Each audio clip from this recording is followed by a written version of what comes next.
I want you to know that I am placing myself in a position of danger by openly exposing the Masonic Lodge, because those who do so at their own peril.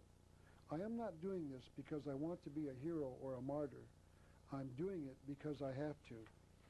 So if you hear about my suicide because I decided to fly from the top of a 16-story building, please be advised in advance that I did not do that.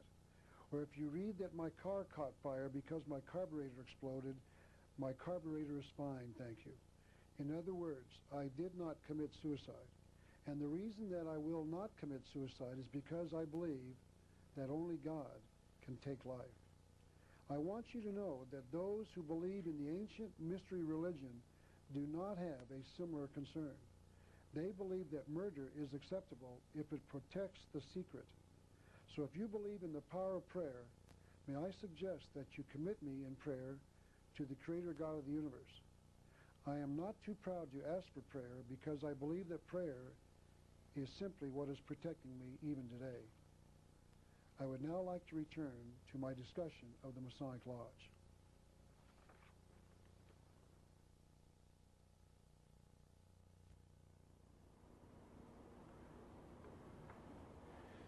The Masons are also concealing a secret from the public. Carl Claudy, a 33rd degree Mason, has written this: "He who hears but the words of Freemasonry misses their meaning entirely." I'm going to show you just what the words of the Masons conceal. One of those secrets inside the Masonic Lodge is that there are two layers inside the Brotherhood. Manly P. Hall wrote this: "Freemasonry is a fraternity within a fraternity, an outer organization concealing an inner brotherhood of the elect. It is necessary to establish the existence of these two separate yet interdependent orders, the one visible and the other invisible. The visible society is a splendid camaraderie of free and accepted men, enjoined to devote themselves to ethical, educational, fraternal, patriotic, and humanitarian concerns. The invisible society is a secret fraternity. Notice that there are two layers inside the Masonic lodges. If one is quote, enjoined to patriotic and humanitarian concerns, unquote, what is the other one enjoined to? It must not be patriotic and humanitarian, or they wouldn't need to form it.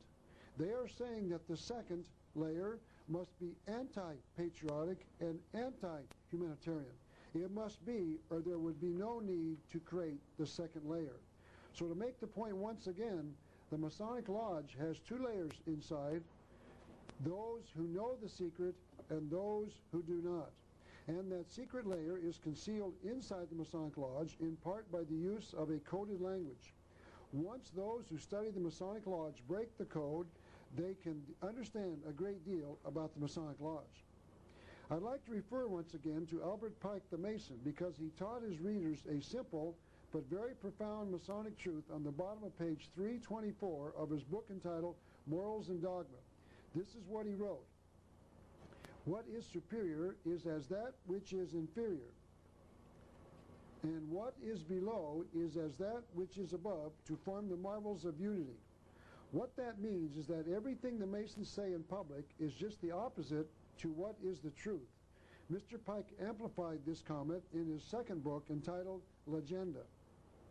He wrote, "What is below, you have already heard us say, equals or resembles what is above. What is above equals or resembles what is below." Once you understand this, then you have broken the code of Masonic language. We can then find out what that secret is that the secret layer inside the lodge is concealing from their brother Masons. You can see this principle at work in a drawing used inside a key Masonic book, and this is that book, entitled A Bridge to Light. This is another of the official books of the Masonic Lodge because it was published by the Grand Council of the 33rd degree in Washington, D.C. This is a picture of the author, Rex Hutchins, a 33rd degree Mason. Notice that Mr. Hutchins is seated, shown in the right here, on the lower right, beneath the portrait of Albert Pike. I believe that this picture is telling us that Mr. Hutchins greatly admires Mr. Pike because he is seated at his feet. In his book, Mr. Hutchins published this picture. It appears to be the picture of two kings, one the reflection of another, or the other rather. But first of all, notice the figure of the snake around the entire picture. Notice that it is biting its tail, which is a symbol of eternity. We will see other examples of this symbol later on in this lecture. Now here's another example of the snake biting its tail. This is the seal of the Library Association of Portland, Oregon. I do not know why they chose to select this symbol on the inside cover of their books, but we can plainly see that they did. Perhaps the answer was given in a book written by Helena Petrovna Blavatsky called The Secret Doctrine. She wrote this on page 364. The serpent has ever been the symbol of the adept and his powers of divine knowledge. So the serpent is a symbol with a hidden meaning. Once again now, this is the picture of the two kings. Notice that the artist used a snake to make a point. The snake is a worldwide symbol of another god, and we shall discuss that later. Then notice that the picture appears once again to be of a king or god looking at the viewer above what appears to be his reflection in a pool. The original artist on this drawing was Eliphas Levi in his book, and here's the picture of Mr. Book, and his book was entitled Master of Occultism. On one of the unnumbered pages inside his book, he shows the same picture of the two-headed god, and he said that the figure was that of a god. Most people see the picture and do not examine it carefully enough, and they go on to other things. But Mr. Pike is saying that we must examine what the Masons say with great clarity. We must look more carefully. And if you do look more carefully at the picture, you will first notice that everything changes in color from the top drawing to the bottom. For instance, notice that the king's shirt that is black in the top drawing becomes white in the bottom picture, and that his banner around his neck changes from white to black. I think this is the close-up of the face on the top. There you can see the snake biting its tail. Now this is the entire drawing flipped over. Yeah, there it is. Meaning that the bottom half of the drawing is now on the top. In other words, the bottom is now on the top, and the top is now on the bottom. And let's take a close-up look at the god on the bottom, now shown on the top, and there it is. Somehow, I don't think that's the same king that we saw a few minutes ago. It looks like the king that they're really worshiping is really a demon. In other words, that which is on top is as that which is on the bottom. According to Albert Pike, if we reverse things, we discover the real truth of the Masonic Lodge. We think the Masons are worshiping a good God, but the truth is that they are in reality worshiping a demon. We, the public, do not examine things carefully enough, and because we do not, they are able to conceal truths from us. Notice that when you reverse things, everything becomes clear, because Pike wrote, that which is above is that which is below. We think the Masons worship the God of the Bible, but Albert Pike said that we were to reverse things, and when we did, we would see the truth. We will see that Masons worship a demon. We don't examine what the Masons are saying in enough detail. Most people in America know nothing at all about the Masonic Lodge. But what little we do know is generally good. Most of us have friends, relatives, and business associates who belong to the Masonic Lodge. And I would say that this is the general perception of those who know anything at all about the Masons. They love their country, their God, and their family. And we can discover that the Masons claim to be just that. The 33rd Degree Council in Washington, D.C. prints a magazine called the New Age magazine. The name of this magazine has recently been changed to the Scottish Rite Journal, perhaps because of all the negative press the New Age religion has been getting recently. I'd like to have you look at 4 articles that I have found in several of these magazines. I believe they will reveal the truth about what the Masons truly believe. Remember the principle of reversal as told to us by Albert Pike. This is the first article we're going to examine. The headline reads, God Bless America. Most people think that this means that the Masons worship the God of the Bible. But if you remember the principle of reversal, you will find that they worship another God. And I shall attempt to reveal to you just who this other God is. It is definitely not the God of the Bible. We think that they worship this kindly old king, and in truth, the Masons worship this demon. The second article is entitled Preserving the Constitution. I want you to know that the inner core of the Masons do not wish to preserve the Constitution. In fact, as I discussed in my Happy 4th of July speech, the Masons among the founding fathers of this nation actually subverted the very document that they wrote. Masons do not wish to preserve the Constitution because Masons wish to destroy it. I will continue to examine this as I continue with this discussion. The third article is entitled George Washington, an Example to Follow. It is well known inside historical circles that George Washington was a public member of the Masons. This is a picture of our president in his Masonic apron, wearing Masonic square and compass around his neck and other signs of his membership on him. It is commonly known that he was a member, as I said.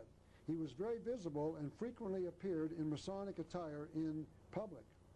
For instance, this is a drawing of the President laying the cornerstone of the United States Capitol building on September the 18th, 1793. Notice that he is dressed in his Masonic attire and that most of the men around him are dressed as Masons as well. But President Washington was not an example for other Masons to follow. He wrote a letter. Apparently that slide didn't come down. Let's see if we can get that one to come back up now. Up, it won't come down. Hold on, let me push this button. Let it cycle. Well, something happened to the bottom slide. Well, we're missing a slide there, and we'll stick with this one. The next one won't come down. He wrote a letter on September the 25th, 1798, just a short time before he died, in which he said, "I have to correct an error you have run into of my presiding over the English lodges in this country." And now we'll read this slide. "The fact is that I preside over none, nor have I been in one more than once or twice within the last 30 years. It doesn't seem that President Washington was a very good Mason because the Masons encourage lodge attendance. But the Masons remind the American people of their pride in the fact that President Washington was a Mason." By the way, it is interesting to note that they failed to mention that Benedict Arnold, another American general, like General Washington, was a traitor to the cause of the American Revolution, and this man, Benedict Arnold, was also a Mason. It seems that the Masons are very selective about which general they wish to acknowledge and which general they wish to forget. And let me tell you this, Jesse James, the famous outlaw, was also a 33rd degree Mason. So the Masons are very selective about who they wish to acknowledge as an example to show us. The fraud and lies about the Masons extends into the public perception of them as well. I'm certain most Americans have heard about the Shriners. Most of us have seen them on motorcycles or on horses in public parades. For instance, this is a group of the Tucson Shriners dressed as clowns taking children for a ride around a hospital. This is typical of the image we have of what they do. We've heard about their sponsorship of the annual East-West Shrine football game, or we've attended their shrine circuses in our hometown, or we've heard about their 19 orthopedic hospitals and 3 burn hospitals for children. But all of this is a cover, as I will now prove. This is a 1986 newspaper article that reports that only 1/3 of their money raised goes to charities. Once again, that slide is out of order. 2/3 are kept by them. Only 1% of their profits for the shrine circuses goes for the care of children. And to show you that the Masons use the circuses as a fundraiser for their own activities, this is a book put out by the Shriners in Tucson. On page 11 of that book, this is what they tell us. The Shriners admit in their own literature, "We all know the dues we pay each year are not sufficient to enable us to have the beautiful mosque we have." That's their temple. "And to also carry on the labors and activities that contribute to a successful year of constructive accomplishments. Therefore, it is necessary for the temple to find some other sources of revenue. Traditionally, the Shrine Circus is the most important fundraising project that we carry out. Notice that the Shriners admit that the money raised through their circus is not used for charity. It is used to maintain their mosque meaning their temple and their other activities. And to confirm that, this is a handout for the Shrine Circus brought to Tucson in March of 1992. And this is a close-up of the bottom part of the advertisement. Notice that it says, and I've reprinted the words in the print here, proceeds are for the benefit of Sabar Shrine, and that is the name of the shrine in Tucson. And then went on to say, payments are not deductible as charitable contributions. So it appears that the newspaper article about the IRS audit is correct. So notice that, so remember that when you hear about the charitable works of the Shriners, they use these circuses as a way to collect money for their own activities. I'd now like to explain a little bit about the various Masonic organizations. Now this is a drawing of that Masonic organization. I have added the color to the drawing myself to make it a little easier to understand. The Mason who joins the organization starts at the bottom of the blue rectangles. Those three blue rectangles are called the Blue Lodge, and there are 3 degrees inside this section, each one shown by the three blocks, one on top of the other. The Mason who asks to join the lodge joins what they call the Blue Lodge and goes through a ritual in each of the 3 degrees. As I've already discussed, he memorizes prepared answers to a series of questions asked him by the lodge brother in charge. After he completes the 3 degrees, he can stop there and call himself a Blue Lodge Mason. Perhaps you have a relative who is a Blue Lodge member, or you are a member yourself. However, if the Blue Lodge Mason wishes to go further inside the organization, he has 2 choices. He can join either one of the 2 arms shown in green or yellow on the drawing. The one on the left is called the Scottish Rite of Masonry, and that was shown in the green, and the one on the right is called the York Rite of Masonry, shown in yellow. So here's that drawing now, the upper part. The Scottish Rite is shown on the left in green, and the York Rite is shown on the right in yellow. The York, we'll talk about briefly talk about the York Rite first. It has 10 more degrees for a total of 13. I don't think they show 10 there, but there are 10 more, I believe, for a total of 13. Now this is a drawing of the York Rite of Masonry drawn by a Masonic magazine, and I think here you see the 10 degrees. Here they show the 13 degrees total, the 3 from the Blue Lodge on the bottom of the ladder, and the 10 degrees of the York Rite.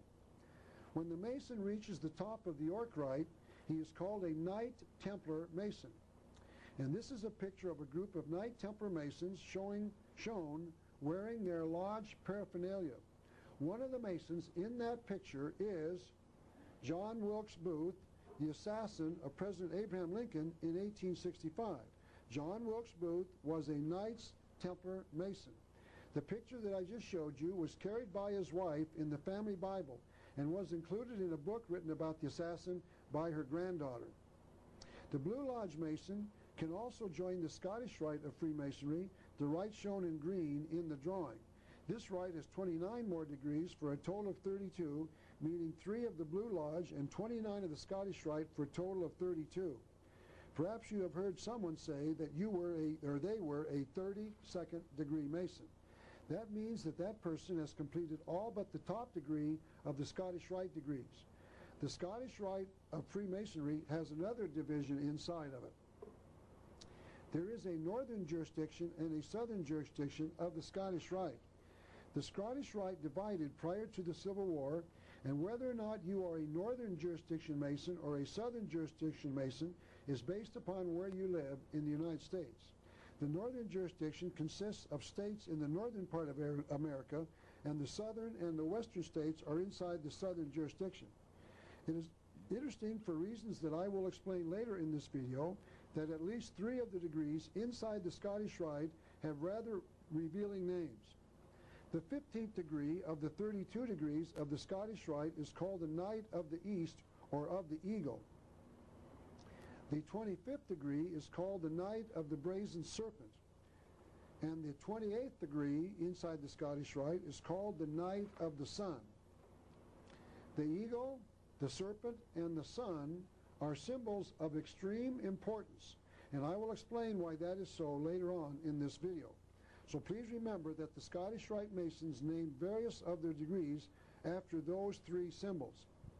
There is another degree that I must mention at this point, and that is the 33rd degree of the Scottish Rite Masonic Lodge.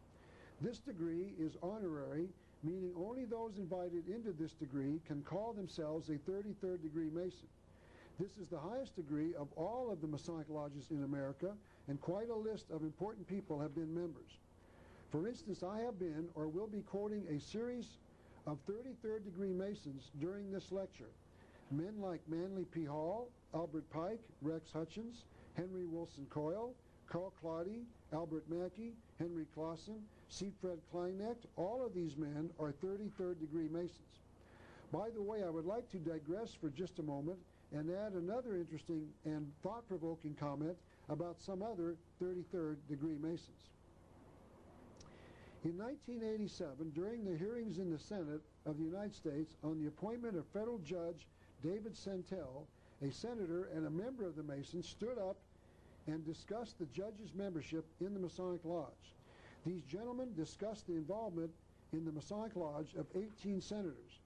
They said that these senators were members of the Masons: Charles Grassley, Jim McClure, Sam Nunn, Arlen Specter, Bennett Johnson, John Stennis, Jim Exon, Senator Jesse Helms, Quentin Burdick, Senator John Glenn, Mark Hatfield, Fritz Hollings, Lloyd Benson, and Robert Stafford are all members of the Masonic Lodge, and they were covered in that report in the Congressional Record. The article then said that these senators were 33rd degree Masons. Senator Bob Dole, 33rd degree Mason. Senator Robert Byrd, 33rd degree Mason. Senator Alan Simpson, 33rd degree Mason. Senator Strom Thurmond, 33rd degree Mason. And another book on the Masons said that the so-called conservative leader Jack Kemp is a Mason. In fact, it said he was a 33rd degree Mason, as is 33rd degree Mason Barry Goldwater. Notice that all of the so-called, quote, conservative, unquote, senators and political leaders are at least 32nd degree Masons, and that most are 33rd degree Masons. And I think there is a reason for this. And to understand why all of the so-called conservative leaders are Masons, one must understand what Karl Marx, the so-called father of communism, called dialectic materialism. Mr. Marx stated that the communist position on any issue was called the thesis, and that it would be opposed by the opposite position, what he called the antithesis, or, if you will, antithesis. Out of this struggle between these two positions would come the result, the synthesis. Now, if you are the leader of the thesis position and you want your desired result, called the synthesis, to emerge from the struggle between the two, it is in your best interest to control the antithesis as well. Let me illustrate that point by going to the subject of football teams.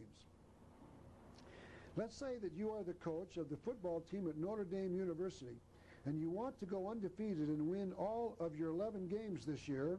The best way to do that is, of course, to schedule 11 games against teams like Slippery Rock University. And I can guarantee you, almost exclusively, you'll go undefeated. That is the best way to achieve your goal. If you are the controllers of this conspiracy that I've been talking about and want to produce a desired result, the best way to do it is to first offer the problem, secondly, control your opposition, and then to direct the results until you get what you want. If you want to achieve your desired result in the battle between the liberal and the conservative, and out of that struggle you want to get to your desired result, meaning socialism, the way to do that is to make certain that you control the opposition. And the way to do that is to make certain that their position cannot win the struggle. And the way to do that is to weaken the opposition. And the way to do that is to make certain that the leaders of your opposition are all members of the Masonic Lodge. The solution is like sending the cavalry into a battle against superior odds, and then making certain that the general you send into the battle cannot win it. In other words, when the general looks behind him to see how many troops he has, he only sees 3 or 4 other soldiers. That is the way to make certain the general loses. The so-called conservative Masons are the loyal opposition. they are to make certain that the conservative position loses, and to make certain that the conspiracy side always wins. This conspiracy has been successful, and the high-ranking Masons in the Senate and in the government are the certain losers. They make certain that we lose. So what I am saying is that we, the American people, should be wary. We should understand that we are being conned into thinking that the debate is honest and that the best side wins. That is not the truth, because the so-called, quote, conservative, unquote, leaders are all Masons. Now, I'd like to return to my discussion of the Masonic Lodge. The Masons are very exclusive in their membership. Only certain types of people can ask to be members. I'd like to return once again to Duncan's Ritual of Freemasonry, a copy of the ritual of the first 7 degrees inside the Masonic Lodge. It reports that during the 3rd degree initiation ceremony, the initiate says, "I will not aid nor be present at the initiation, passing, or raising of a woman, an old man in his dotage, a young man in his nonage, I guess, an atheist, a madman, or fool, knowing them to be such."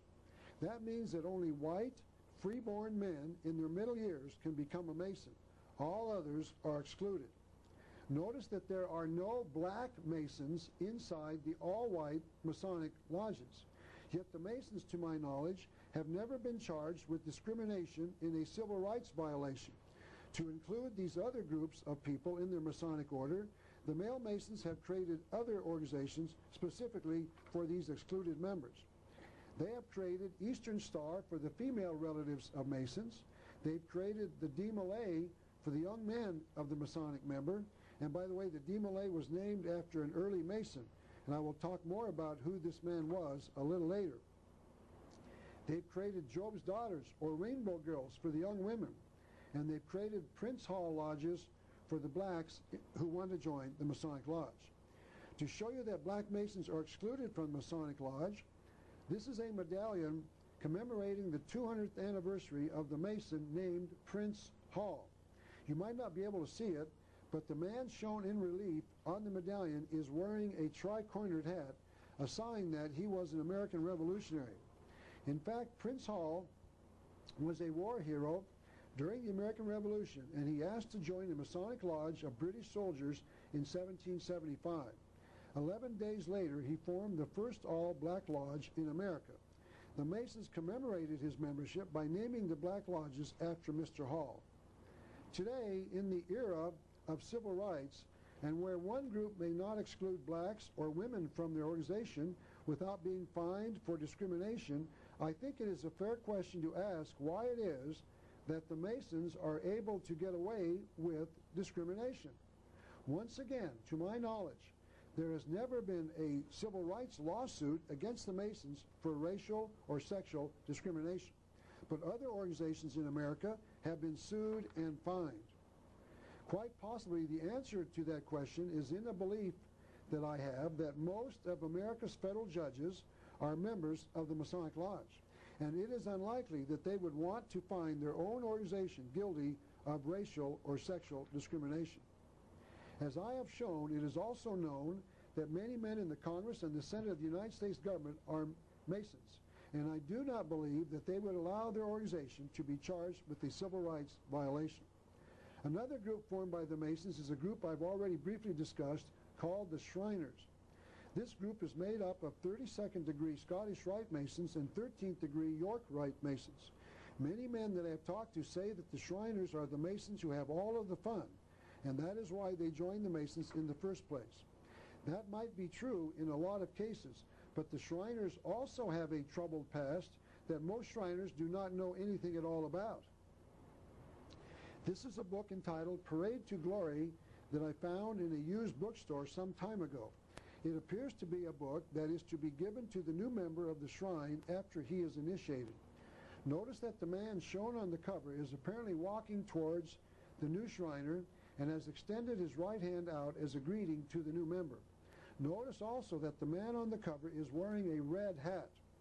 It is a rather distinctive hat and is only worn by a member of the shrine in America. That hat is called a fez. And this is a color picture of one out of a catalog of a supplier of Masonic regalia. Notice that the caption calls this hat noble, the noble fez. However, the truth behind the fez is rather disturbing and not noble at all. This story was told to me by a friend of mine named Mick Oxley, who is not only an ex-Mason, but also an ex-Muslim who lived in the area of the world where the fez hat is worn by other people. Mr. Oxley shared this story with me, and I would like to share it with you. He assured me that the story is well known in Morocco, the area where the town of Fez is located. During World War II, Mick Oxley was a Muslim and he lived in the area. He tells the story of a town in North Africa called Fez near Algiers. You can see it in the middle of this map. In around 800 AD, the Muslims entered the town of Fez and slaughtered somewhere between 20,000 to 50,000 Christians. They slaughtered the people, men, women, and children, simply because they were Christians. The story continues that the blood ran so heavy after the slaughter that the town was red, and that the Muslims dipped their hats in the blood of the Christians as a sign of their victory over their victims. And the hat, which is made only in the town of Fez, is a 1,200-year symbol of their victory over the Christians. And the Shriners wear fezzes. You can ask and then answer the question for yourself as to whether or not the Shriners in America know the story about their hat. But I want you, the viewer, to know that I believe that at least certain Shriners know the story of the fez. Later I will show you the evidence that the Masons take an oath to destroy Christianity, just like the Muslims did when they murdered Christians in the city of Fez, Morocco. So the fact that most Shriners probably do not know the history of their own hat means little to someone like myself, because I can prove that Masons take an oath to destroy Christianity.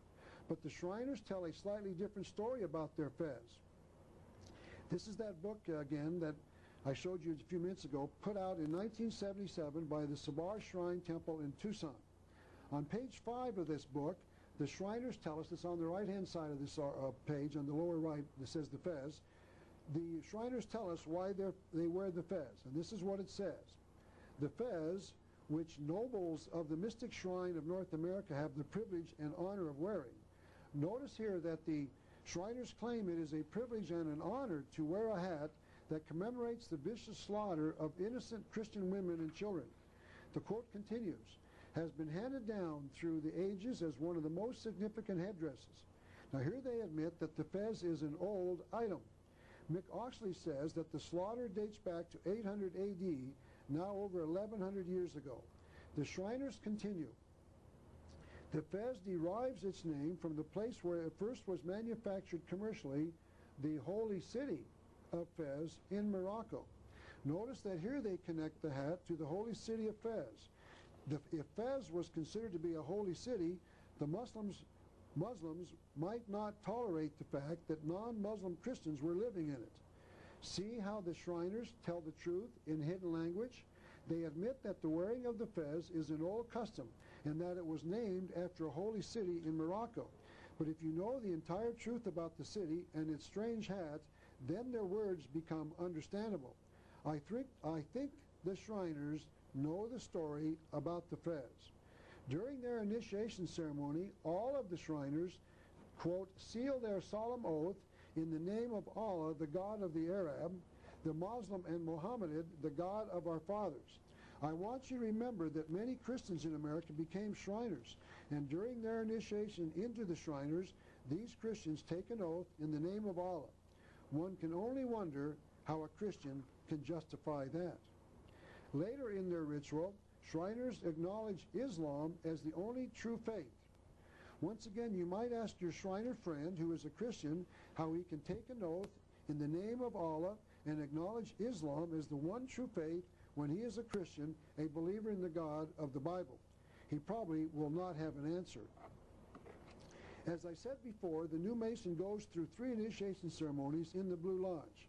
During the ceremony, the initiate is asked this question in each of the 3 degrees. What do you most desire? And the initiate answers, In the first degree, he answers, I desire light. In the second degree, more light, and in the third degree, further light. But what this light is, or from where it comes, is not easily explained. But if you know where to look, any researcher can discover the source of this light. Albert Pike, in his book Morals and Dogma, says that the Mason is familiar with the doctrine that the Supreme Being is a center of light whose rays or emanations pervade the universe. For that is the light for which all Masonic journeys are a search, and of which the sun and moon in our lodges are only only emblems. And so here we see for the first time that the Masons connect this search for light with the sun. I will discuss just what the sun means in the next section of this lecture.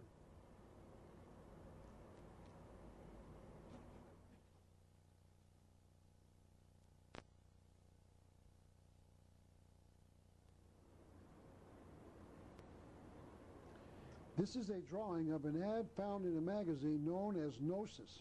Gnosis is Latin for knowledge, and if you will notice, the path in the drawing leads upward to a round object, presumably the sun. It appears as if the woman on the horse, which you can't see on this picture, but she's at the bottom, is going to the sun, meaning the source of light. So it is not just the Mason who is seeking light from the sun. Those seeking knowledge or truth are called Gnostics, and according to Helena Petrovna Blavatsky, who wrote the following on page 386 of her book entitled The Secret Doctrine, it is in the religious doctrines of the Gnostics that the real meaning of the dragon, the serpent, the goat, and all those symbols of powers now called evil can be seen the best. In their rituals, the Masons tell the initiate that the light he is asking for is the Masonic truth. But nowhere that I can find do the Masons tell the initiate during the ceremony where this light comes from, nor that it is a symbol of something else. But it is possible to know because we can find the answer to that question in other writings of the Masons themselves. To show you that the light is more than a light from the sun or from light bulbs, W.L. Wilmshurst, a member of the Masons, said this in his book entitled The Masonic Initiation. Masonry being essentially and expressly a quest after supernatural light.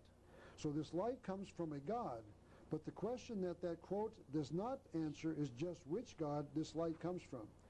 The answer to that question can be found on page 321 of Morals and Dogma, the book written by Albert Pike.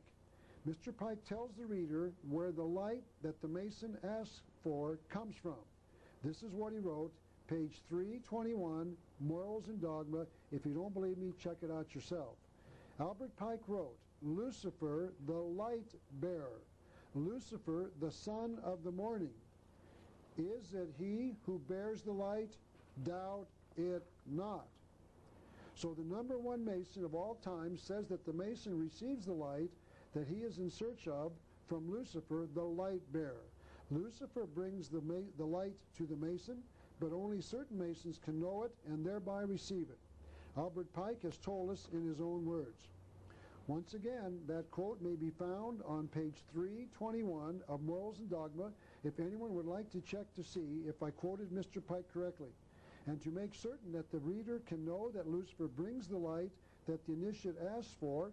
Mr. Pike repeats the thought on page 324. This is what he wrote on that page, a devil, the fallen Lucifer or light bearer.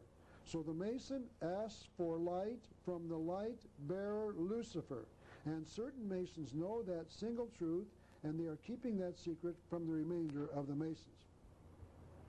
I'd like to break the narrative at this point to tell you a little story that was told to me by someone who had read my book entitled The New World Order.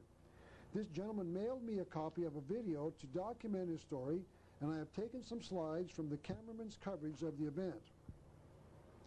On Saturday, forgive me, that article's kind of lopsided, my photograph. On Saturday, September the 15th, 1991, Masons in Canton, Ohio, commemorated the assassination of President William McKinley.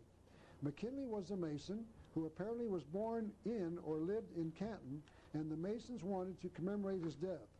They planned a parade that day that ended at the McKinley National Memorial, the resting place of the martyred president. This is a slide of the statue of President McKinley in front of the memorial building in the rear.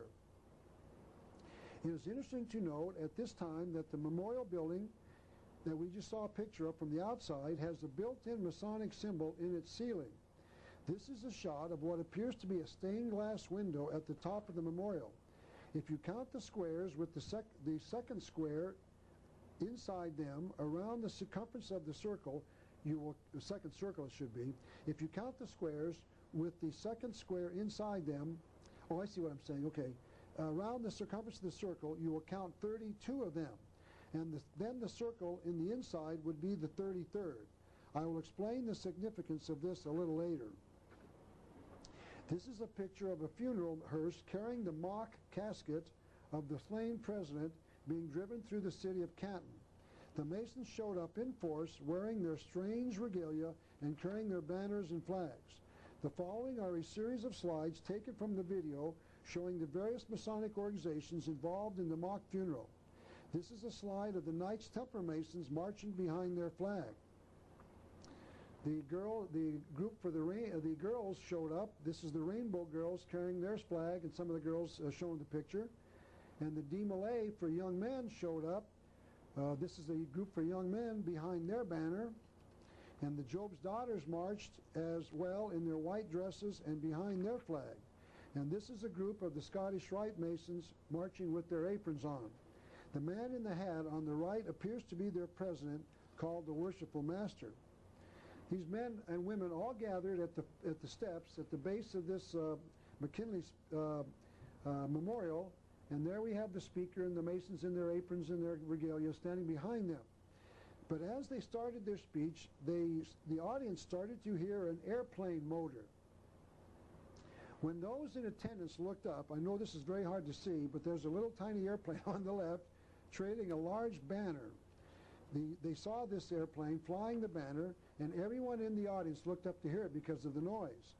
The sign that the banner was carrying, I know this is hard to read as well, says, "Is Lucifer God of Lucifer, God of Freemasonry?" The man who organized the airplane flyby told me that the man who made the banner misspelled Freemasonry by leaving out the first R in the word Freemasonry, but other than that, their attempts were successful. I am quite certain that only a small percentage of the Masons in attendance knew the answer to that question was, yes, Lucifer is the God of the Masons, and I'm going to prove that. But it is certain that some in attendance knew the truth. But to show you that not only can the Mason know the truth from Mr. Pike, he can know it from other Masons. In other words, other Masons have confirmed that Lucifer is the being that brings light to the Masonic Lodge. This is Manly P. Hall's book entitled The Lost Keys of Freemasonry. You might remember that Mr. Hall was a 33rd degree Mason and that he was one of the leading writers of all time in the Masonic Lodge. This is a recommended reading list for those who want to know what to buy their Masonic relatives. The book entitled The Lost Keys of Freemasonry is shown on the lower left of the page under the yellow that I put on the listing. In other words, the book is on the recommended reading list for all Masons to buy and then read. The book was not published by the Masons, as was Mr. Pike's book, but here you can see that the Masons are recommending that other Masons should buy this book and then read it. So you can know that this book is one that is recommended by the Masonic Lodge.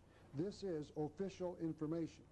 And on page 48 of that book, Mr. Hall says this, quote, "When the Mason learns the key to the warrior on the block is the proper application of the dynamo of the living power, he has learned the mystery of the crafts."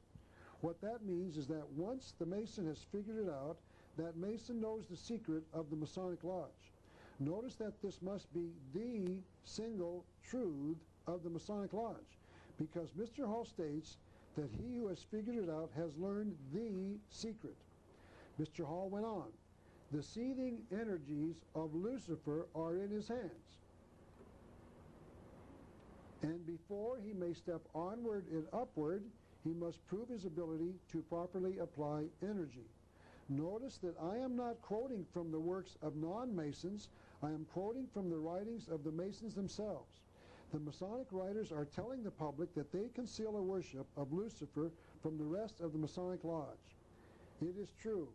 Lucifer is the light bearer, and the Mason who figures it out has discovered the single secret of the Masonic Lodge. The Masons have said it themselves. But to show you that others beside Masons know that this is true, I'd like to quote from David Spangler, a believer in the New Age religion sweeping the world. This is a very poor quality slide taken off of a television program to show you that David Spangler is real. This is what he's written. The light comes from Lucifer. He is the light giver. It is his light that heralds for man the dawn of a greater consciousness. Another who believes that is Helena Petrovna Blavatsky, another New Age leader and perhaps the earliest of the more modern ones. She wrote the book called The Secret Doctrine in 1888, and in it she confirms what Albert Pike and David Spangler wrote. She says this on page 111. Satan is also Lucifer, the bright angel of light, the light and life bringer. And this quote is from Mikhail Bakunin, the socialist or communist I've quoted before, who also understood the role of Lucifer in man's history. This is what he wrote. The evil one is the satanic revolt against divine authority. Revolt in which we see the fecund meaning fertile, so in which we see the fertile germ of all human emancipation, the revolution. Socialists recognize each other by the words in the name of the one to whom a great wrong has been done. Satan is the eternal rebel, the first freethinker, and the emancipator of worlds. He, Satan, makes man ashamed of his bestial ignorance and obedience. He, Satan, emancipates him, stamps upon his brow the seal of liberty and humanity in urging him to disobey and eat the fruit of the knowledge. We could spend 3 months on just that quote alone, and I'm going to try to explain to you what all that means as we continue, because he's not the only one saying this. And we'll try to make that clear in this lecture. Benjamin Krem has said that the group that he calls the hierarchy is led by a god named Sanat Kumara, the Lord of the world. I do not believe that it is a coincidence that the name Sanat is a misspelling of the name Satan, because I believe that it is the being known as Satan that is the leader of the group known as the hierarchy. In any event, notice that the Sanat is, quote, the Lord of the world. The Bible says in 2 Corinthians that Satan is the God of the world. So I think that Sanat and Satan are the same God. So the God of the hierarchy is Satan, called Sanat Kumara by those who believe in him. Mr. Krem tells us that after Sanat Kumara takes over, the masters will set up schools called mystery schools. These will be the ones previously set up by the Atlanteans and the Egyptians, and hundreds of thousands will go through the portals of initiation. This is what he said. The Society of Freemasons is the oldest on earth, dating back to Atlantean times, meaning Atlanta, this legendary continent that submerged in some time in the past. Locked up in its rituals and symbols are some of the secrets of initiation. When the necessary purification has taken place, Freemasonry will constitute one of the paths of initiation. Freemasonry will be open to all those men and women who fit themselves for entry to the mysteries. Mr. Krem goes on to explain who is the originator of these initiations. The Christ Maitreya is the Hierophant. A Hierophant is an interpreter of sacred mysteries or esoteric principles. So the Christ Maitreya is the Hierophant at the first and second initiations. The third and higher initiations being taken before the Lord of the world, Sanat Kumara. So Mr. Krem went on to explain a little about the 6 initiations. He claims that Jesus Christ is a 4th degree initiate. He wrote that Jesus entered the world at Bethlehem as a 3rd degree initiate. He wrote that Jesus had to undergo the 4th initiation known as the crucifixion. He went on to say that in the East, this initiation is called the Great Renunciation, when all is renounced, position, family, even life itself if necessary, for the higher spiritual life. Then Mr. Krem went on, then follows the 5th initiation, the resurrection, when the initiate stands free from the pull of matter forever, a perfected master. The ascension marks the sixth initiatory experience and confers cosmic consciousness and total immortality of the body to the ascended master. Mr. Krem further illustrated his claims by making this statement. Leonardo da Vinci was a fourth-degree initiate, but Leonardo da Vinci is today living on Sirius. Sirius is a star in the universe. So Leonardo da Vinci was not, in fact, from our Earth evolution, but was an avatar from the planet Mercury. So if I'm reading this information correctly, this next quote will really please the Christians who believe that Satan is not a god and that the God of the Bible is the Father of Jesus. Benjamin Krem said this on page 84 of his book entitled Maitreya's Mission. Question. When Christ said, this question is asked to Benjamin Krem and he's not going to answer it. When Christ Jesus said, I go to the Father, did he in fact refer to Sai Baba? Sai Baba is an Indian guru. I believe he's alive and living in India right now. So Mr. Krem answered, no, he, Jesus, referred to Sanat Kumara, the Lord of the world. So here Mr. Krem is claiming that Satan is the father of Jesus Christ. I didn't say that. Benjamin Krem said it, and he said it for Lord Maitreya, the so-called Jesus on this earth right now. This is called pure blasphemy. Krem is saying that Jesus is a disciple of the Sanat Kumara and is denying his claim that he is the Son of God or God himself. Krem also said this on page 87 of his book entitled Maitreya's Mission. The idea of the Immaculate Conception is an invention of the Church Fathers to emphasize the divinity of Jesus as the Son of God. That thought that Lucifer was a good spirit to whom a great wrong was done is the basic thought that holds the New Age together. According to Tex Mars, the author of two major books on the subject, has written this. Many New Agers commend Lucifer because by tempting Eve, he enabled man to evolve towards enlightened knowledge and Godhead. Mr. Mars later recognized the thoughts of a leader in a mystical organization called the Stel Group, named after Eklal Kushana, and I'm pronouncing that the best way I know how. That's an approximation. Mr. Mars wrote that this New Age leader says that Lucifer is the head of a secret brotherhood of spirits. The brotherhood is named after Lucifer because the great angel Lucifer has been responsible for the abolishment of Eden in order that man could begin on the road to spiritual advancement. The Bible confirms that Lucifer, also known as Satan, the devil, is definitely not an angel of light, but that he can appear as an angel of light. This is what the Bible says in 2 Corinthians 11:14. For Satan himself is transformed into an angel of light.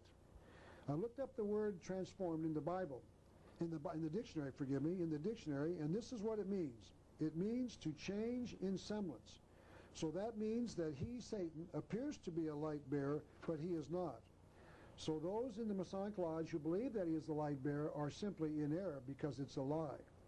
Those who hear these words must be wary. Jesus said this about Satan in John 8:44.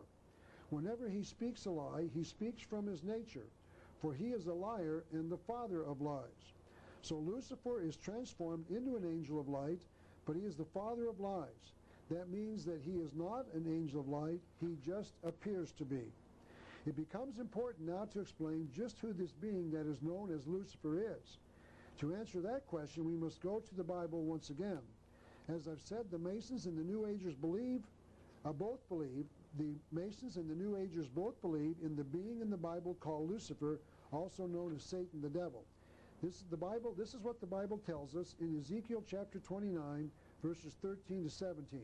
He's talking about Lucifer, Satan the devil. Thou, meaning Lucifer, has been in Eden, the garden of God.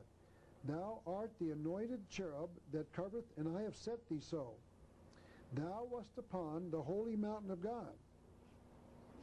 Thou wast perfect in thy ways from the day that thou wast created till iniquity was found in thee.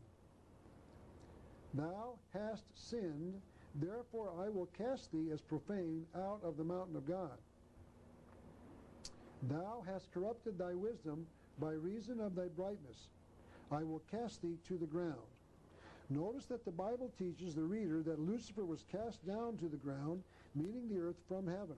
And the reason he was ejected was because he had corrupted his wisdom by reason of his brightness. This will be explained by another verse of the Bible. The Bible says this in Isaiah chapter 14, verses 12 through 14. How art thou fallen from heaven, O Lucifer, son of the morning? For thou hast said in thine heart, I will ascend into heaven, I will exalt my throne above the stars of God. I will sit also upon the mount of the congregation in the sides of the north. I will ascend above the heights of the clouds, I will be like the Most High. Remember that Lucifer challenged God in heaven, and for that reason he was thrown out of heaven. And the second thing to notice is that God's throne is in the north of heaven. I will explain why this is important in another section of the lecture. Jesus also explained a little more about Lucifer in Luke chapter 10, verse 18. This is what Jesus said. I beheld Satan as lightning fall from heaven. So Lucifer was thrown out of heaven by the God of the Bible. And Albert Pike confirms that the Masons are a continuation of the belief that the light comes from Lucifer and is tempting of Adam and Eve. This is what he wrote, Albert Pike, on page 136 of his book entitled Morals and Dogma. You still advance towards the light, which is an emblem of the divine truth given by God to the first man, and preserved amid all of the vicissitudes of ages in the traditions and teachings of Masonry. And what is this thing that Pike called the divine truth? It is called knowledge by Albert Pike on page 171 of Morals and Dogma. So in our lodges ought knowledge to be dispensed. And on page 169 he tells the reader just what that knowledge is. The true use of knowledge is to distinguish good from evil. So the purpose of the Masons is to worship Lucifer as the being who freed man so that he alone could decide for himself what was right and wrong. And notice that I am proving this using the writings of the Masons themselves. Now I would like to explain the significance of the fact that the Bible says that the throne of God is in the north. This is important because of what Albert Pike said in his book entitled Morals and Dogma. We're going to repeat this quote. To the Masons, the north has been the place of darkness, and of the great lights of the lodge, none is in the north. Forgive me, we've not quoted that before, so I'm quoting it for the first time. To the Masons, the north has been the place of darkness, and of the great lights in the lodge, none is in the north. That means that the Masons know why they believe that the north is a place of darkness. It is because that is the location of the God of the Bible. The God of the Bible is in the north, and that is considered to be a place of darkness in the Masonic Lodge. There is one other connection to the north being the seat of the God in the Bible. Author Michael Howard said in his book entitled The Occult Conspiracy that Osiris was the Egyptian sun god. We'll cover that more in greater detail later. Osiris traditionally rises from the dead in the north. Since I am claiming that Lucifer was expelled from the north, meaning that he was asked to leave heaven, it would follow that Osiris, being a symbol of Lucifer, would also leave the north for other points of the compass. So Osiris started his work after arising from the north, meaning that he is a symbol of Lucifer. I do not think there is anything else that needs to be said about the fact that the God of the Bible is not included in the ritual of the Masonic Lodge, although I will provide other proof a little later in this lecture. The Mason talks about Masonic truth. The Bible also speaks of truth called light by the Masons. So we're going to ask the question, what is the Masonic truth? The Bible answers that question in Genesis chapter 2, verses 16 and 17. And the Lord God commanded the man, meaning Adam and Eve, the first man and woman, saying, of every tree of the garden thou mayest freely eat, but of the tree of the knowledge of good and evil thou shalt not eat of it. This means that God was instructing man that he was not to decide what was right and wrong, that God himself would instruct him. God was to teach man what was right and wrong. Man was not to decide. The Bible continues in Genesis chapter 3, verses 4 and 5. And the serpent, Notice here that the devil appeared in the guise of a serpent. This is extremely significant, as we shall see as we continue our study. So the serpent said to the woman, "For God doth know that in the day ye eat thereof, then your eyes shall be opened, and ye shall be as gods, knowing good and evil." Lucifer, concealing himself inside a serpent, meaning a snake, tempted man with the knowledge of good and evil. Lucifer taught man that he was to decide for himself what was right and wrong. And if he knew what was right and wrong, he would not need God. And if he knew right and wrong, he would become as God.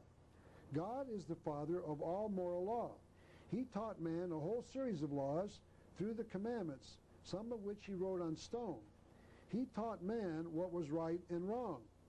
Many of them were simply written as, "Thou shalt not," and "Thou shalt."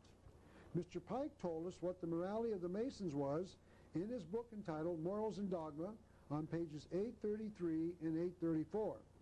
Albert Pike wrote, "It is not true to say one man, however little, must not be sacrificed to another, however great, to a majority, or to all men." That is not only a fallacy, but a most dangerous one.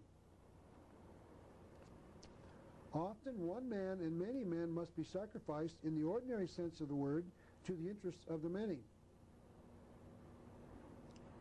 The interest and even the life of one man must often be sacrificed to the interest and welfare of his country. The God of the Bible taught mankind that sacrificing the life of one man for the sake of another was murder. And he further taught us that murder was not morally permissible. He taught us quite simply, "Thou shalt not murder." But here Albert Pike was telling us that murder was acceptable as long as the welfare of the country was advanced. This is also called situation ethics. Murder is acceptable as long as the situation warrants. This is the morality of the Masonic Lodge. It has been written in their book about the morals of the Masonic Order. Remember that Pike's book was entitled Morals and Dogma. Once you've made the leap to approving the murder of someone because you feel it will benefit the many, it is easy to murder millions. The New Age religion is also advocating the murder of millions. Two authors, Lafferty and Bud Hollowell, two New Agers, started the discussion about how their religion sanctions the use of violence against the Christian community. They wrote the following in their book entitled The Eternal Dance. This is not very pleasant, but we have to read it because it affects all of us. "This is a time of opportunity for those who will take it." Apparently he is referring to those who believe in the New Age religion. For others, apparently he is referring to those who will not accept the New Age religion if the earth is unsuitable for them, meaning once again, if they will not accept the New Age religion, they will go on to other worlds. So those who will not accept the New World Order will be forced to go on to other worlds. It sounds as if he's talking about murder because some will not want to go on to other worlds. Another New Age spokesman, Maharishi Mahesh Yogi, the guru sought out by the rock and roll group known as the Beatles, shown here in these two slides. There's the Yogi where it is in the right-hand corner, and two of the Beatles shown in this TV picture taken off a TV set. And here they are again. There's two of them, and the Maharishi Yogi, whatever his name is, in the back. This new guru has been quoted as saying, listen to this, "There has not been and there will not be a place for the unfit." It appears as if he's talking about those who will not accept the New Age religion, primarily those who call themselves Christians.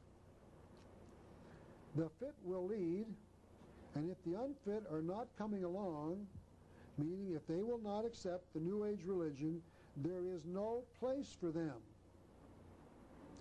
In the age of enlightenment, here he's referring to the New World Order, there is no place for them.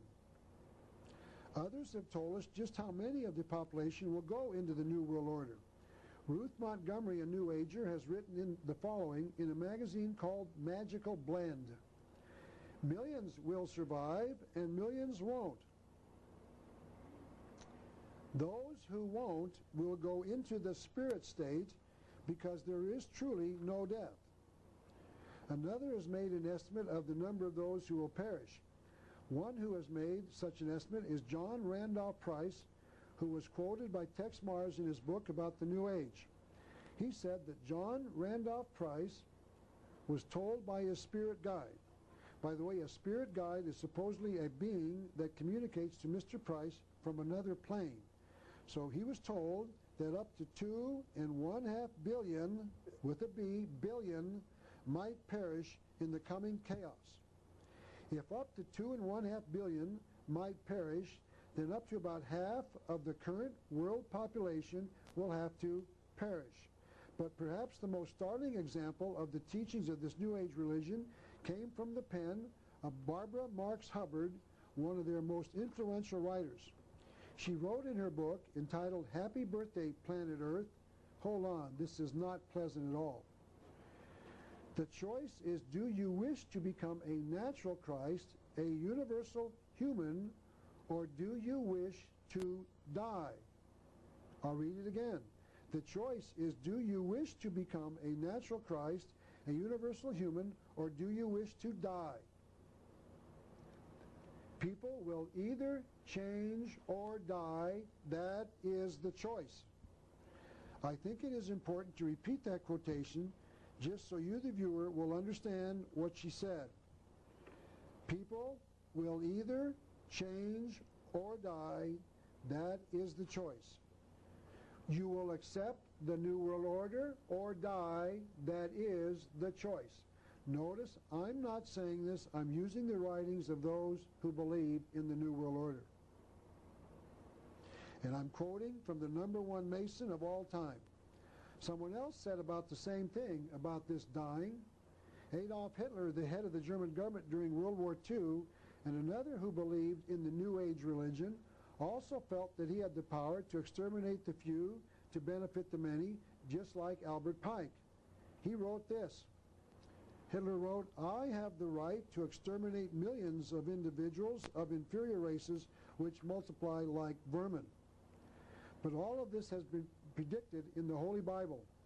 John in the New Testament wrote this, Yea, the time cometh that whosoever killeth you will think that he doeth God service. He was writing about the Masons and the New Agers of today nearly 2,000 years ago. It will be interesting and extremely provocative at this time to give you the view of the scriptures that talk about the tempting of Adam and Eve in the Garden of Eden from the pen of Albert Pike, the #1 Mason of his time. This is how Mr. Pike sees these events, and he wrote this on page 567 of his book entitled Morals and Dogma. The demons forbade Adam to eat the fruit of the knowledge of good and evil. The Bible said that it was the triune God, the creator God, that forbade Adam and Eve from eating from the tree. Here Mr. Pike says that the triune God, the creator God in three persons, is three demons, or at least demons, plural. So he's talking about the God of the Bible forbade Adam because the God of the Bible is a demon. Mr. Pike continues, by which he would have known the empire of light and that of darkness. He, meaning man, obeyed. An angel of light induced him to transgress. So Mr. Pike thinks that the God of the Bible is a demon God and that Lucifer is an angel of light. That thought is consistent with the other quotes from Albert Pike about Lucifer, Satan, the devil. That is how the Masons see the message of this account in Genesis. Notice I'm quoting the man who wrote it himself. I'd like to return once again to the thoughts of Helena Petrovna Blavatsky, another Luciferian, who you might recall founded an occult organization called the Theosophical Society. I'd like to quote once again from her book entitled The Secret Doctrine, in which she adds her interpretation of the events in the book of Genesis. Adam, born an image of clay, into which the Lord God. Notice she did not capitalize the G, the letter G, in the word God as one does when one refers to the Creator God, the God of the Bible. So this Creator God, or this God, breathes the life, the breath of life, but not of intellect and discrimination, which are developed only after he has tasted of the fruit of the tree of knowledge. In other words, when he has acquired the first development of mind. She continued, it is but natural to view Satan, the serpent of Genesis, as the real creator and benefactor, the father of spiritual mankind. For it is he who was the harbinger of light, bright, radiant Lucifer, who opened the eyes of the automaton created by Jehovah. And he who was the first to whisper, in the day ye eat thereof, ye shall be as Elphim, knowing good and evil, can only be regarded in the light of a Savior. So in the Bible, Lucifer is telling man that he doesn't need God to tell him what is right and wrong. He can decide for himself. This view of morality is called situation ethics. This is the philosophy taught in our public schools all over America today. Situation ethics teaches that each man is to decide for himself what is right and wrong. Man is to be free to make his own decisions about morality. Man must be completely free to use his mind, his brain, his reason. Perhaps the most cogent condensation of this philosophy is the statement made by one who believed it. Nothing is forbidden, everything is permitted. I will continue the discussion of situation ethics in the next section.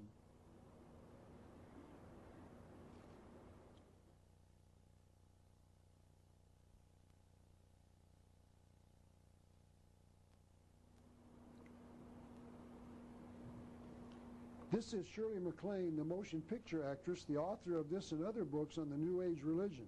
She has also spoken out about situation ethics. She has written comments like these: there is no such thing as evil. Evil is fear and uncertainty. Evil is what you think it is. Shirley agreed with Zena LaVey, the daughter of Church of Satan founder Anton LaVey. She appeared in an interview taped in 1989 with Bob Larson, a talk show host that he chose to call The First Family of Satanism. And during that interview, she said, there is no such thing as evil. She said, morality is a relative issue and nobody can decide good and evil. Zena appeared with Nicholas Schreck, the founder of a satanic group called the Werewolf Coven. A coven is, of course, a group of witches. Among the things Mr. Schreck said during the interview are these thoughts. What the 90s are going to see is a massive rise of Satanism. He said, people are going to come out of the shadows and reveal themselves as thoroughgoing Satanists. Because what we are seeing now is the death struggle between the Judeo-Christian idea and archetype and the more ancient satanic archetype. And he made these statements about the satanic view of morality. Nothing is mandatory. He said, we are animal beasts and we decide from our gut instinct whether we have been wronged or not. He said, we decide what is right and wrong. He said, there is no such thing as good and evil. Morality is a relative issue and nobody can decide what is good and evil. He offered these thoughts on Adolf Hitler, the initiate who killed 53 million people to create the New World Order on this earth. No one can call Hitler's extermination of 6 million Jews evil. He went on to say Hitler was a masterful black magician. And I'll end his contribution to the subject with these thoughts of his on the Christian religion. He said, the Christian religion is evil because it is negative. You, meaning the Christians, base Christianity on a fictional character. Christ is a fairy tale. So here we can see that the Satanic Church agrees with many inside the Masonic Lodge, the New Age religion, and socialists and communists. Another who expressed a similar idea was Aleister Crowley, another Satan worshiper. I'll talk more about him a little later in this lecture, but at this point I'll leave it at this. He wrote that his moral philosophy consisted of this single statement: "Do what thou wilt shall be the whole of the law." And the Masons agree. Albert Pike wrote, "Reason is the absolute, for it is in it we must believe." Remember that Albert Pike entitled his book Morals and Dogma. That means that this book was written to teach the Mason what the Masonic morality is. And what Mr. Pike was saying in his book about morality was that if you think it, you can do it. Adam Weishaupt, once again the founder in 1776 of the secret society called the Illuminati, agreed with this statement. He wrote this: "Man will be rescued from his fall through the secret schools of wisdom. Reason will be the only law of man." When at last reason becomes the religion of man, then will the problem be solved. Reason will be the code of laws to all mankind. This is our great secret. So the Masons and the Illuminati have bought the lie of Lucifer. Man is to make his own morality, his own view of right and wrong, and forget the moral teachings of God. And Albert Pike spoke for the Masons when he agreed. Human reason leaps into the throne of God and waves her torch over the ruins of the universe.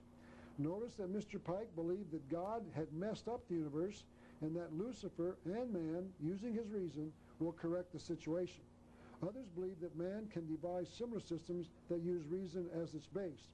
One of these was Zbigniew Brzezinski, who was President Jimmy Carter's national security advisor.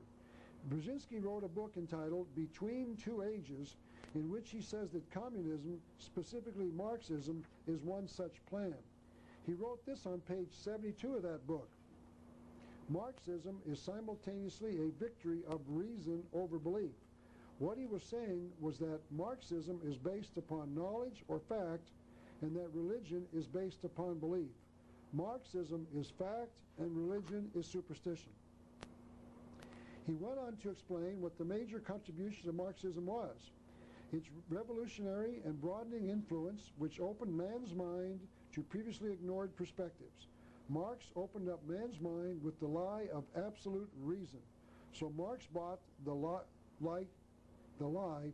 Marx bought the lie of Lucifer, and so did Brzezinski.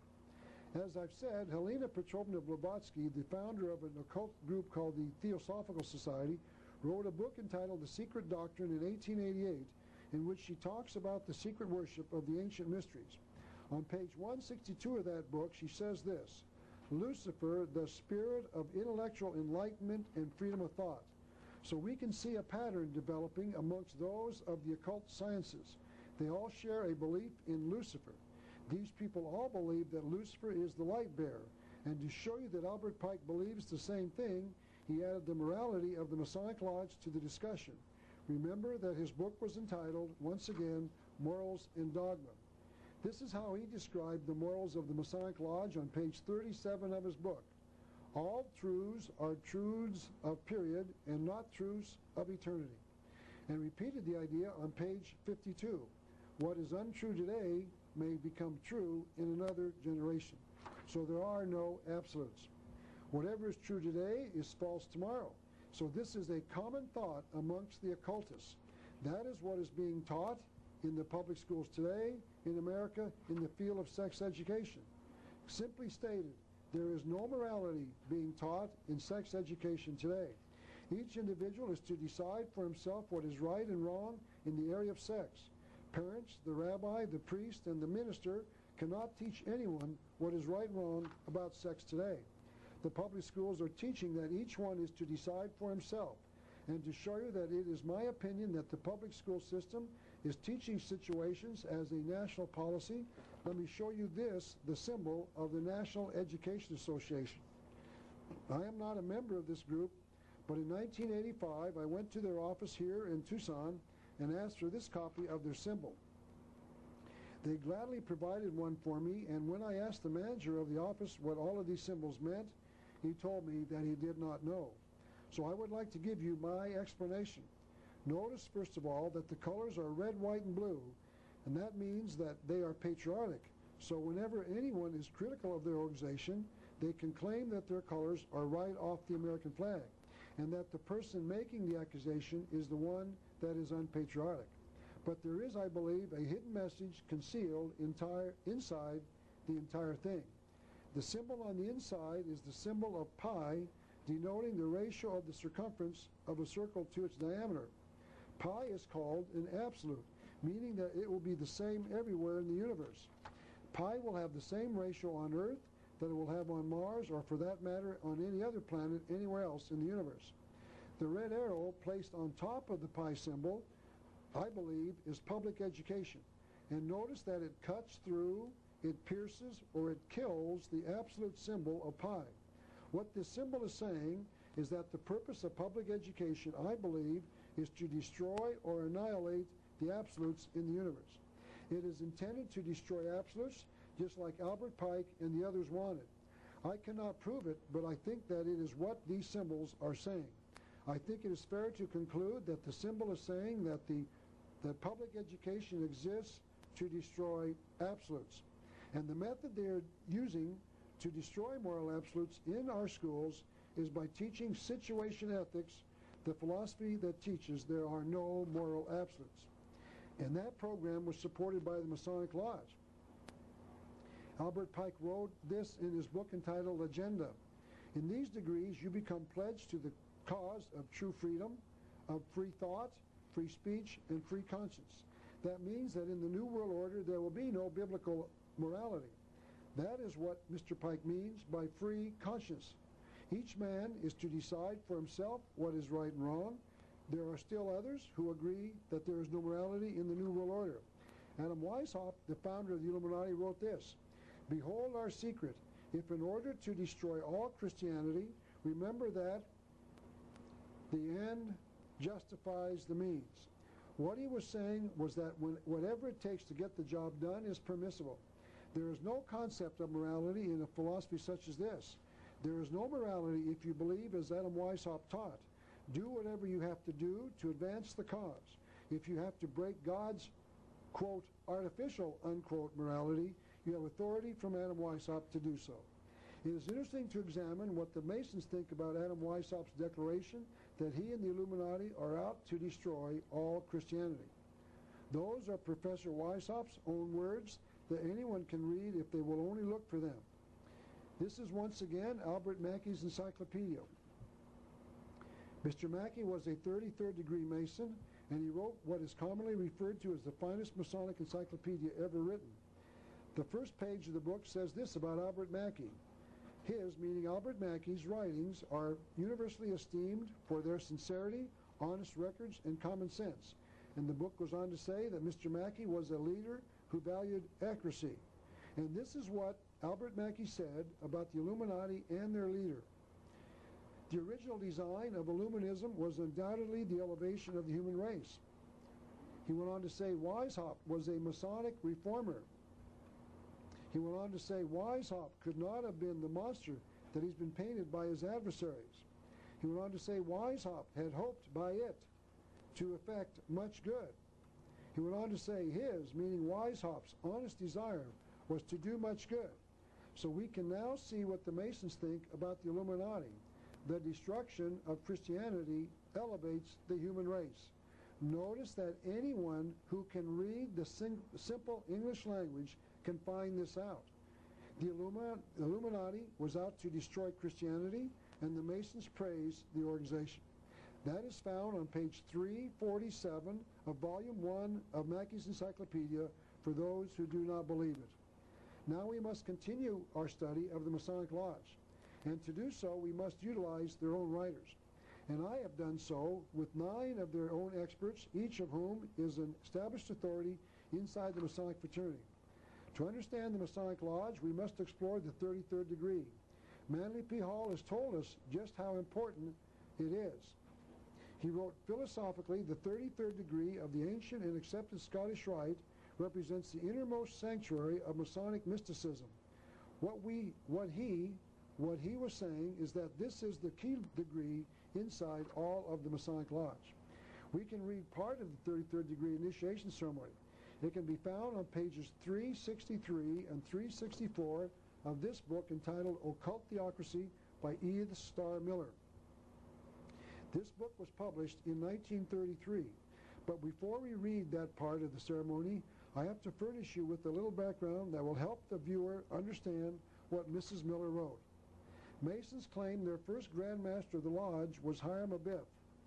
Hiram Abiff is mentioned in the Old Testament of the Bible as the builder of King Solomon's temple. There are at least two brief mentions of him in the Old Testament. From those two brief mentions, the Masons have built an enormous legend. The Masons tell their members that the legend they tell in their temples is at variance with the biblical account. This is what 33rd degree Mason Rex Hutchins wrote in his book entitled A Bridge to Light. This is in that book that was published by the Masonic Lodge. The biblical account of the story of Hiram is occasionally at variance with the legend as told in Masonic instruction. For example, we are told in 1 Kings 7:40 that Hiram finished all the work he had been commissioned to do by King Solomon and presumably returned to his country. But Masonic tradition asserts the death of Hiram during the construction of the temple. So the Masons acknowledge that the Bible only has part of the truth about Hiram Abiff. Their recordings of his life are more accurate and complete a story. But even the name Hiram has a concealed message. This is a little book entitled Symbolism of the Three Degrees, written by a Mason named Oliver Day Smith. This book was given to every Mason in the state of New Jersey because it is published by the Grand Lodge of that state. This is what the author says about the name of Hiram. It is said that Hiram, in its pure and original form, literally meant light or the sun. So even the name of their hero has a concealed symbol connection to the sun. The Masons claim that Hiram was a member of the Masons and was called a Master Mason. A Master Mason is one who has the secrets of the Masonic Lodge and has taken an oath to protect those secrets even on the pain of death. The other Masons who did the actual construction were called apprentice Masons. And apprentice Masons do not have the secrets of the Master Masons. Three of the apprentice Masons decided that they wanted to know the secrets of the Master Mason Hiram Abiff, so they confronted him as he was leaving the temple one night. Hiram Abiff refused to give the three men the secrets, so the last apprentice Mason killed him. According to the legend, Hiram Abiff was murdered at the west gate of the temple, which is where the sun sets. So we can see another connection to Hiram Abiff and sun worship. The three scoundrels in the legend were named Jubilo, Jubilah, and Jubilam. As far as I can tell, these names are not translated by the Masons, but I believe they have something to do with the word light in Latin. A Latin dictionary defines the word jubar or jubar with these words. In literature, the light of the sun. When I took high school Spanish, I learned to conjugate words such as I am, you are, we are. So I believe that jubilo means I am light, jubila means she is light, and jubilam means we are light.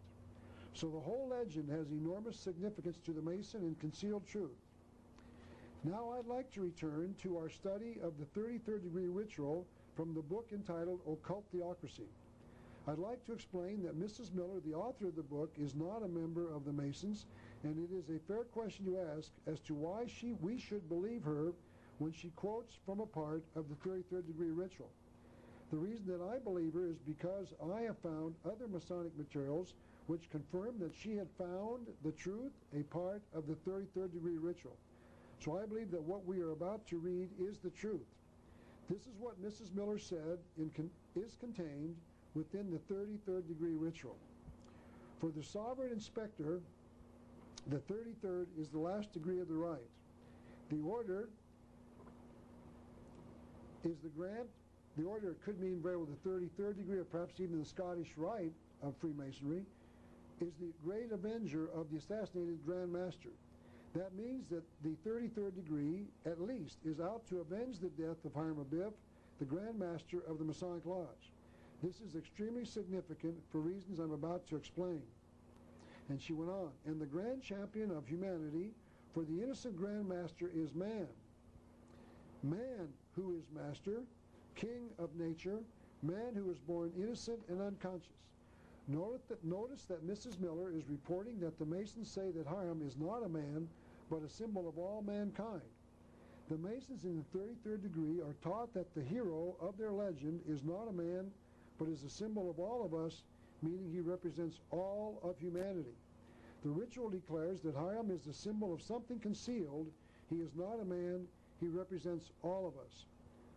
So what they are saying in their ritual is that the 3 apprentice Masons murdered mankind instead of Hiram Abiff. The ritual continues. But he, meaning Hiram, has fallen under the blows of 3 assassins. 3 scoundrels have thwarted his happiness and rights and have annihilated him. Now we are going to see who the Masons think have destroyed Hiram, representing all of mankind. The 3 infamous assassins are law, property, and religion. So the ritual explains that even the scoundrels are not men, but are symbols of something else. In this case, law, property, and religion. So the Mason learns that the concept that governments restrict man's freedoms, religion teaches man absolutes, and the concept of private property restricts man's ability to enjoy his freedom. That means that the 33rd degree Mason believes that law, meaning God's law, killed mankind. The 33rd degree Mason believes that property, meaning the right to own private property, murdered mankind. And the 33rd degree Mason believes that religion, meaning man learning God's truth in church or through the Bible, killed mankind. So they're saying quite simply, law, property, and religion murdered mankind. The quote continues as it starts to explain what the initiate into the 33rd degree has just learned. Law, because it is not in harmony with the rights of the individual man and duties of social man in society, rights which belong to all. The Mason is taught that God's law has restricted man's freedom by restricting his right to decide for himself in all things. The ritual continues.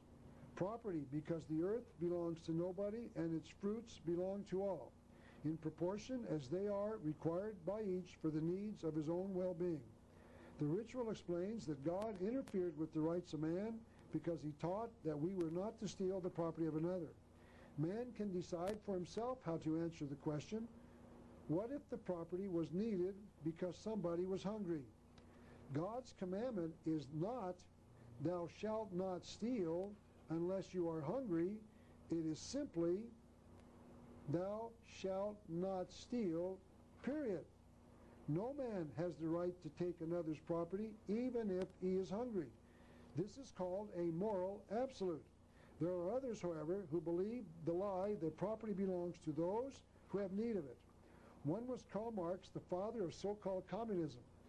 Marx wrote in the Communist Manifesto in 1848 this amazing sequence of phrases.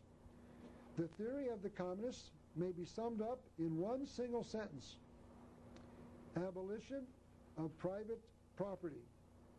He later wrote in a booklet called The Criticism of the Gotha Program in 1875 this, and I would urge you to memorize it. Look for it. It's all around us. It's in every aspect of our life. It's in this health care program that Hillary Clinton is recommending to the American people. From each according to his abilities, to each according to his needs. Marx believed that government should take from one to give to another. This is the essence of the communist philosophy. Government is intended to take property from one and give it to the poor. Government is going to take property from the rich and give it to the poor. Karl Marx does not believe in the God-given right to private property.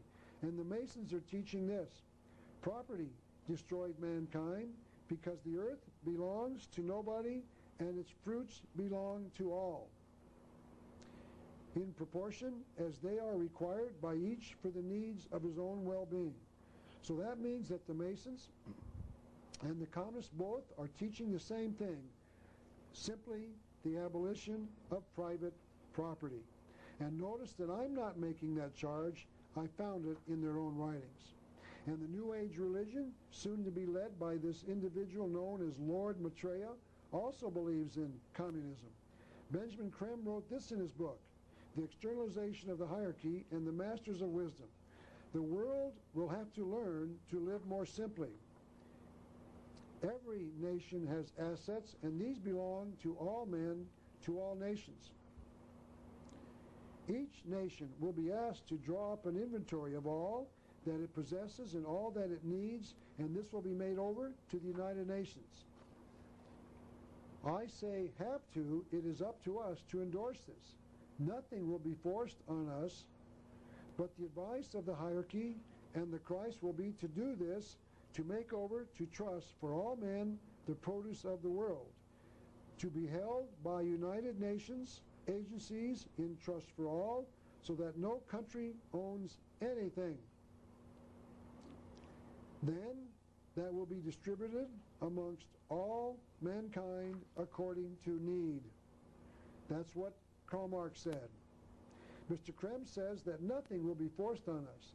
And I'm asking the question, what happens when someone objects to the United Nations coming to hold their property in trust for all mankind?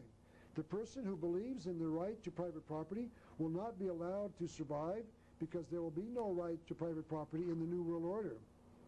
And to confirm that, I would like to read from page 111 of Benjamin Creme's book entitled Maitreya's Mission. Mr. Creme quotes Lord Maitreya as saying, "Man must share or die." That's it. There is no more to consider. You will give up your right to private property or die. There is no other option. Notice that Mr. Creme says that all produce will be held in trust, all property, even the property of those who object. So he is lying. There will be no right to private property in the New World Order, and I'm saying that is just like the Masons want. And we're going to like this. Mr. Creme continues. This will mean for the developed third of the world an entirely new and simpler living, which will be seen to be a great deal happier. For there is nothing easier to bear than something shared. I mean, if you haven't very much, it is easier if no one else has very much. So the New Age religion is communist in its basis. The Masons are also communists because they want to abolish the right to private property. So it is a fair question to ask the Masons. Why did Karl Marx say the same thing as the Masons? I can find no evidence that Karl Marx was a member of the Masonic Lodge, but he sure wrote like one. But we can say that he worshipped Satan, the devil. This is a book written by Richard Wurmbrand, a Christian minister. It is entitled, Was Karl Marx a Satanist? This book presents the evidence that Karl Marx joined a satanic cult early in his life while he was at college. I've also read that 80% of what Marx wrote has not been released because it is kept in a university somewhere in Europe. And I think the reason is because his writings would reveal that he was a Satan worshiper. So here we can see how the academic world helps in the cover-up of the connection between communism and Satanism. And to show you the academic worlds often believe in the ideas of Karl Marx, I'd like to show you this advertisement for the world's great thinkers. The ad says, their ideas have literally changed the world, and they can change your world for the better. And the man in the middle of all of those men is Karl Marx, the communist. This advertisement is saying that his ideas can change your world for the better. The idea of the communist can change your world for the better. But Karl Marx, the believers in the New Age religion, and the Masons are not the only ones to preach that we must abolish the right to private property. President Lyndon Johnson said exactly the same thing in 1964.